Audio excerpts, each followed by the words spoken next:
Wales Assam YouTube চেনেলত আপোনালোকক আন্তৰিক শুভেচ্ছা জ্ঞাপন কৰিছোঁ। মৰমৰ প্ৰিয় ছাত্ৰ ছাত্ৰীসকল, তোমালোক সকলোৱে জানা যে এইচএছ স্কুটিৰ মেৰিট লিষ্টখন প্ৰকাশ হৈছে আৰু তোমালোকৰ এইচএছ স্কুটিৰ যিটো গাইডলাইন আছে সেই গাইডলাইনটো চৰকাৰৰ ফালৰ পৰা নটিফিকেশ্যনখন প্ৰকাশ কৰা হৈছে।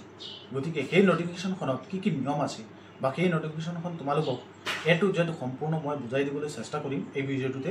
গতিকে সেই নটিফিকেশ্যনখন তোমালোকে হায়াৰ ছেকেণ্ডাৰী 2025 বৰ্ষৰ পৰীক্ষাত 80%তকৈ ওপৰত বা তাতকৈ অধিক নম্বৰ লাভ কৰা ছাত্ৰ ছাত্ৰীসকলৰ বাবে অতি গুৰুত্বপূৰ্ণ এই নটিফিকেশ্যনখন।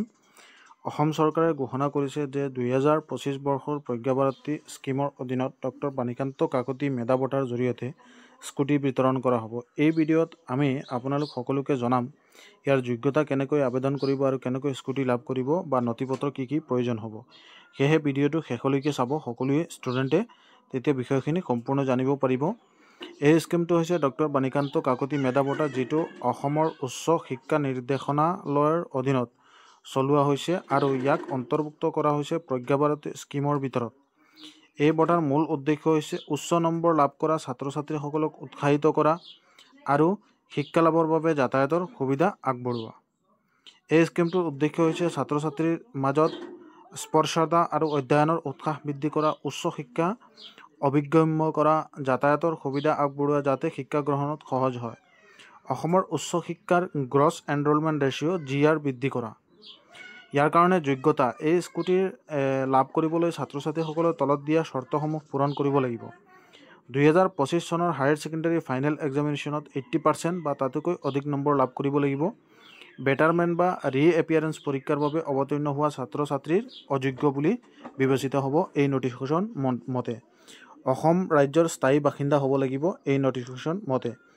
বাহিৰৰ শিক্ষা যদি প্ৰতিষ্ঠানত পঢ়া বা ছাত্ৰ ছাত্ৰী এলিজিবল, যদি PRC বা পাৰ্মানেণ্ট ৰেচিডেণ্ট চাৰ্টিফিকেট এখন থাকিব লাগিব। যদি নাই, বাহিৰত যিবিলাক ষ্টুডেণ্ট আছে তেওঁলোকে এপ্লাই কৰিব লাগিব। এই স্কিমটো অনলাইনত আবেদনৰ ভিত্তিক অফলাইন আবেদন গ্ৰহণ নহ'ব। ইয়াৰ কাৰণে আবেদনৰ বাবে ASSEB যিসকল 80%তকৈ নম্বৰ লাভ কৰিছে তেওঁলোকে তালিকা তৈয়াৰ কৰি DHE ৱেবছাইটত আপলোড কৰি দিছে। মেৰিট লিষ্টত নামখন প্ৰকাশ আছে।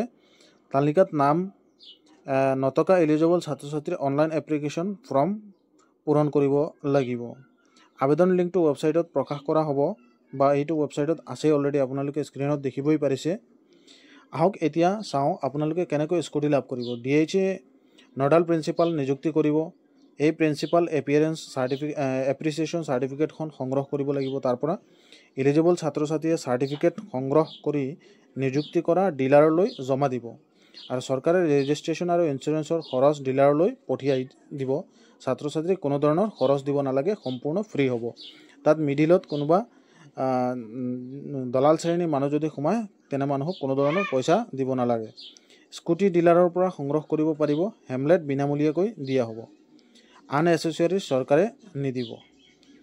যদি কোনো এলিজিবল ছাত্ৰ ছাত্ৰীৰ মৃত্যু হয় তেন্তে আইনী অভিভাৱকে স্কুটি সংগ্ৰহ কৰিব পাৰে বা নকৰিবও পাৰে।